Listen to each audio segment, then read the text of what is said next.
Coming up on show 715, Hyundai ramps up the Kona electric production. Could that be good news for the USA? Stick around, we'll tell you more. Plus, we're talking about the new Volkswagen ID.4 and when that goes on sale. A new, cheap Renault, technically a Dacia. And the new Fiat 500e officially debuts, and not just leaks onto the internet a day early, with some good range. We'll work out how they've done that on the podcast today. Well, good morning, good afternoon, or good evening, wherever you are listening around the world. Welcome to EV News Daily, the edition for Tuesday, 3rd of March. My name is Martyn Lee, and I go through every single EV story I can possibly find, so you don't have to. Thank you, as always, to myev.com for helping make the show. They are the world's first marketplace, and a totally free marketplace as well. If you're buying and selling and learning about EVs, used EVs along the way, they get to tap into just so many used vehicles around the US. Then, if you haven't checked it out yet, find out what you're missing out on at myev.com. Okay, let's talk about Volkswagen and the ID.4 first of all. The ID CROZZ, with all the Zs. The showcar has evolved into its series production version. It is the ID.4. That's no great announcement. We knew that was coming. Volkswagen is forging ahead with its electric strategy by providing more detail into their first all-electric SUV during a webcast because of the cancellation of the Geneva Motor Show. So the all-new ID.4 is being launched this year, but it goes on sale next year. Volkswagen say we will produce and sell the ID.4 in Europe, China and the US. And of course that's a big deal because the ID.3 isn't going to the US. And I say it's a big deal. It's an obvious deal. How many Golfs and how many sedans, that style car, were sold in the US? Exactly. How many SUV crossover style cars were sold? Exactly. It's almost like, why waste your time? Lots of people in the US, I know my listeners, are saying, look, we would buy the ID.3, but maybe they just need bigger numbers. ID.4 will initially be launched in rear-wheel drive only. That's interesting. There will be an all-electric drive version, a dual motor of the ID.4, but not to begin with. All they will say is it's added at a later date. Interesting stuff. Let's talk about a cheap Renault. Well, actually, a Dacia, which is Renault's more affordable brand name. What do you call a Renault City KZE? In China, you call it that, the Renault City KZE. However, elsewhere, it'll now be called the Dacia Spring Electric. Interesting name. Do you fancy buying a Spring? Let's find out more about it. If you haven't heard of Dacia, by the way, they're known for cars like the Duster and the Sandero. I was talking to someone who sells Dacias, actually a younger buyer as well. Firstly, young families don't have any money, but also younger buyers who are just less into their brands that their parents' generation were into, like those German brands that maybe an older buyer, maybe someone with more money, would go for, or who grew up with, knowing that was a byword for quality. The younger buyers who go, you know what, a Dacia gives me all of the car I need, but with none of the prestige of the badge, and they're fine with that. Dacia say they give you the essentials, combining simplicity, reliability, accessibility. Well, the production version of the Dacia Spring Electric is going to be available in the first half of 2021, so we've got a bit of a wait to get hold of one. The range is going to be, they say, at least 124 miles, aiming for more than 124 miles. Could this undercut the current trio of small city cars, the VW e-Up, the Seat Me Electric, the Skoda Citigo IV? Or is it meant to be pronounced 4, as in Roman numerals? I don't know. In terms of price, well, although they're very small cars with very small batteries, they do all come, of course, from the Volkswagen Group. Dacia is known for sitting at that affordable end of the market. EVs, arguably, aren't known. Any EV isn't known for being affordable. So could Dacia be the first one in the markets that it sells its car for outside China for being a truly, truly affordable EV? Could it be £12,000? Could it be £13,000 for a new EV, battery-owned? And what do you reckon 124 miles is coming from? Because we don't know. They say that the specs, the actual internals, are going to be slightly upgraded from the Chinese City KZE, of which this car is based on. Got some LEDs and extra stuff that they're going to add to the Dacia next year. But what do you reckon? Maybe a 40 or 50 kilowatt hour battery? Maybe a bit less, actually. Maybe 35 kilowatt hour battery. It's going to be a light car, small car, so 124 miles, 30 kilowatt hour battery. That's not far off. I'll stick my flag in the sand there, and when they finally announce it, we'll see how close or far away I got. Let's talk about another small, cheaper more affordable-ish city car, the Fiat 500e. And I just love talking about this increasing choice of EVs that's coming to the market this year and next. Because trust me, I've done this podcast for a very long time with not too much choice to talk about. It's great to talk about the new era of the Fiat 500. I owned a Cinquecento. It was the very first car I actually bought myself with my own money, with my first job. 19? Was I 20? I forget. Anyway, and it's that move out of home, get a job, save up. Spent £4,000 on a Fiat Cinquecento, a P-Reg, a 96P. Not that you care. I'd always had cars before, but they were kind of like donated from family or shared cars or like mum's old one. And so this was my first real car. I have a real fondness for the Fiat Cinquecento. The Fiat 500, the new fully electric version that is designed from the ground up to be a pure EV. This is not the compliance car that they sold in California and didn't want you to buy. The Fiat 500e won't replace the current combustion model of the Fiat 500. It's a completely new project built in Turin, while the current generation Fiat 500 with its fossil-gobbling engine and hybrid powertrains will be made in Poland. The all-electric one will be pure Italian passion going into this and production as well, says Motor One. While its proportions do look identical to the current model, actually a little bit bigger. A little bit longer, a little bit wider.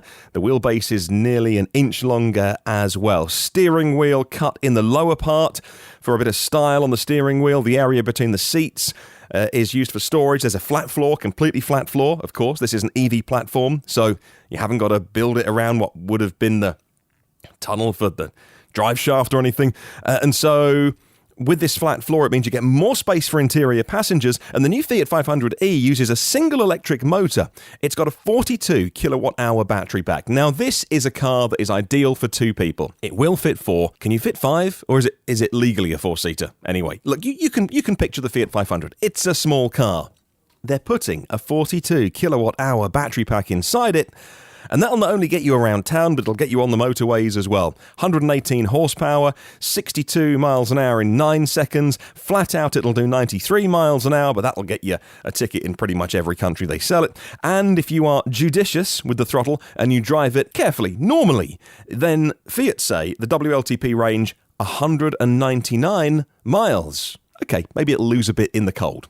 But 199 miles, even if you think, look, real world, take off 10%, that is still really, really good for a car that will be, admit it, used in and around town 95% of the time, occasional long journeys. It can fast charge as well. It can do 85 kilowatt charging, which again, it's not up there with the best, the class leading, but we don't want it to be. We just want it to be fit for purpose, fit for the use case. And that's with an increasing choice around EVs. That's the great thing, that actually not all cars have to be able to go 1,000 miles while towing a horse box. If there's a kicker, it would be this. The Fiat 500e can be ordered today in European markets for the price of €37,500. I'll pop a link to Motor One in the show notes if you'd like to read more. Let's talk about a car that is not going to be on your shopping list. And if it is, lend me a fiver. Because this is the Automobile Pininfarina. It's a car where if you have to ask the price, you can't afford it. This is the new Battista Anniversario electric hypercar, the ultimate expression of pure luxury performance, of hyper GT performance. The Battista Anniversario celebrates 90 years since the Battista Pininfarina created the legendary Pininfarina coach builder and design house. It's a celebratory car. They're going to make 5 of them. It's going to cost €2.6 million. Like I say, if you need to ask the price, you can't afford one. Carbon fiber monocoque provides the structural and strong foundation, the backbone of the car. 4 motors in this. 4 electric motors, 2,000 horsepower. Each wheel is torque managed and torque vectored for ultimate performance, a level of performance that you and I simply couldn't extract a small percentage of. It's a road legal sports car, but it's just going to blow away anything else on the roads with an internal combustion engine. Faster than a Formula 1 car. Sub 2 seconds 0 to 60. 0 to 300. I mean, how many car makers give the 0 to 300 kilometre time? Less than 12 seconds. Wow. Amazing. I love this kind of innovations being done with electric drive. It just makes halo cars out of electric cars. It just gets the boy racers and the petrol heads turning out. The ones that say, I'll never drive an EV. I always love burning and piston power. It gets them turning their heads and going, well, hang on a minute. This is like the best car in the world ever. Yeah, sorry, boys. It's electric. Catch up. Let's talk about Hyundai next, and Hyundai are ramping up the Kona electric production here in Europe, and that's going to ease availability elsewhere. Could it mean that in the US, you can finally buy one? That's the question that's being asked by Bengt Halverson for Green Car Reports. Hyundai created one of the most appealing, affordable, long-range electric vehicles yet, the Kona Electric, with a 64 kilowatt-hour battery, and in some markets, a great spec as well, things like heat pumps included, and all the toys and gadgets you want. The only thing about it was the 12-month waiting list, a real limited supply. Lots of people with a cynical tongue-in-cheek, maybe a little bit, have said, was that limited supply real? As in, could they have got more batteries if they'd planned it in, but the contract's in place, seen what was coming? And the uber cynical saying, actually, it didn't suit them to sell EVs before the 1st of January in Europe because of the new emissions rules. But anyway, I'll stay on the fence with this one and just say it's great news that the Kona Electric is now being made, as of now, in the Czech Republic. It's now being made here. I say here, the Czech Republic is a fair distance away, but certainly closer than South Korea. 30,000 of them in the first year. Hyundai claims the move will help it become the biggest provider of zero-emission vehicles in Europe, with a total of 80,000 units available this year across their range, a tipping point for Hyundai and a tripling of the current volume ceiling for the Kona in Europe. But what does that mean for the cars that were being made in South Korea? Where are they going to go? If you're listening in the USA, well, that could mean that it eases availability in other markets. Let's hope so. I'll pop a link to Green Car Reports in the show notes if you'd like to read more. This is a really interesting story, and it's something that, look, no one else is doing this kind of thing in the next story. Tesla has announced it's now offering a retrofit for the MCU. You know what? This story is all about MCUs, but can I just replace the word MCU with infotainment? Because that, for me, infotainment explains what it is. It's the computer that makes the car work, and it's everything apart from autopilot. For the older vehicles built before the company rolled out its newer infotainment unit, Tesla has ensured that if you have an older Model S and an older Model X, it will retain its value. It will retain its relevancy. And look, those resale values are already really good. I was talking to Richard Simons yesterday from R. Simons, here, actually not far from where I'm recording this podcast, down on the south coast of GB. And he sells more Teslas than just about anybody apart from Tesla in the country. And he was saying, look, it's one of the great things about Tesla is, of course, values go up and values go down, but largely they're such a desirable vehicle that you don't, if you buy one, you don't see that you see with other cars where, halves in value the minute you drive it, you drive it away. Well, Simon at Tesla Art, he says the differences between the features of the MCU1, which had its NVIDIA Tegra 3 chip, and the MCU2, with a more powerful x86 processor, a 64-bit processor. They are subtle, however, it does enable later features like Tesla Arcade, Tesla Theater, which is only compatible with the new infotainment system. When these older Teslas are upgraded and the new computer is put behind the screen, if you don't know how it works, they take out the big portrait screen. That whole thing comes out, they put the computer in behind, and the older vehicles then get access to the most recent features. Essentially, it puts them on par. It just about puts them on par with a new Tesla being sold today. A Tesla Model X 75D with full self-driving and the original infotainment system can be upgraded for $2,500, and then you get Tesla Theater, you get the latest previews on screen from full self-driving, and of course, that helps the values. Oh, there is one thing. It stops the radio working. I can't imagine why. But if you do the upgrade, you don't get the radio. Sirius XM as well. But you get Netflix and you get YouTube. And so I had a look on the Tesla forums for the exact details. And if you're interested, all the customers that go for this upgrade, you get 5G Wi-Fi, you get YouTube, Netflix, Hulu, Twitch, karaoke, you get tracks, you get Beach Buggy Racing 2, you get Cuphead, Stardew Valley, You don't get AM/FM radio or Sirius XM. And for those that have full self-driving, remember what I said at the beginning of the story, separate the two things out. But if you do have a new full self-driving computer, they're separate computers, then you also get the enhanced visualization when you're driving. You actually see the vehicles on the road around you in better detail. You can record all the cameras for dashcam. You can record them for Sentry mode, and you get the infotainment upgrade with a 4-year unlimited mile warranty. And I wonder, actually, one of the things that crossed my mind, because the way that Tesla tend to work with their vertical integration, they tend to be an efficient company. If they're only sitting on stock of this new computer, say you've got an older Tesla and it breaks and it has to go in for repair under warranty, would you then get the new unit under warranty? Would they replace the MCU1 for MCU2 and effectively you save $2,500? I wonder. I'm sure someone listening right now knows the answer. Let's talk about car sharing with electric cars. The PSA group, Peugeot, Citroën, etc., their car sharing arm is called Free to Move, and they're going to make use of an all-new specialised car sharing machine. I told you about it earlier in the week, and it's called the Citroën AMI, the AMI. It's not even a car.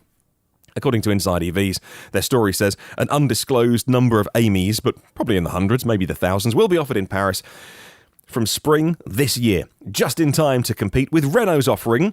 Well, they've got 500 Zoes on the road in the, again, we told you about this story on the podcast recently, the Zitty car sharing service. I can think of a better name than a teenager's spotty face. However, without a subscription, the rental would cost 40 euro cents a minute, $18 for the 18 euros for the first hour, and €9 after that. The car they're using, the Citroën AMI, is a quadricycle. It's good enough for 2 people. It's got a low top speed and a very short range. But you know what? For a car sharing service in a city like Paris, wonderful. Good on them. Finally, a word on the current pandemic sweeping the world. And no, I'm not talking COVID-19. Whilst the world is rightly concerned about COVID-19 turning into a full-blown pandemic, there is another pandemic that you and I are more worried about, I imagine, and that has been underway for many years, and it gets less attention. According to the Fast Company website, for years, this pandemic has been bringing cardiovascular and respiratory diseases, causing nearly 10 million premature deaths a year. The cause, according to a brand new study published today by the European Society of Cardiology, well, that is man-made air pollution, mostly from human sources, having a dire public health effect worldwide. Globally, 2/3 of all premature pollution deaths are attributable to human-made pollution, and that is called burning fossil fuels. 5.5 million deaths worldwide, potentially unavoidable, or at least early deaths. In some countries, it affects the elderly more. In other countries, it affects children more. It changes around the world. But this is a massive issue that just doesn't get reported. 5.5 million deaths a year, and next year, and the year after. Avoidable if only we weren't addicted, digging things out of the ground and burning them. Okay, let's talk about question of the week this week. I'm waving a magic wand this week, and I'm installing a charger for you personally, in your own life, your own personal situation. Any charger of any speed, anywhere. Where would it go? What type would it be? And why? I want to hear from you. Email me, hello@evnewsdaily.com, or leave a comment on the YouTube show. Well, there are over 240 patrons of the podcast, and those people make this show happen so that you can listen for free. And if you're one of those patrons, thank you so much. I'm enormously grateful. If you'd like to see what the fuss is all about and add your name to the list that I read out every Sunday, I would invite you to have a look at patreon.com, patreon.com/evnewsdaily. Nothing to think about if you don't want to. Have a look at patreon.com/evnewsdaily if you are curious about what it's all about. There are 714 shows in the archive, which remains free and always will be thanks to Patreon. And if you can leave a little review on Apple Podcasts, it helps me grow the show. Have a wonderful day. Catch you tomorrow. And remember, there is no such thing as a self-charging hybrid.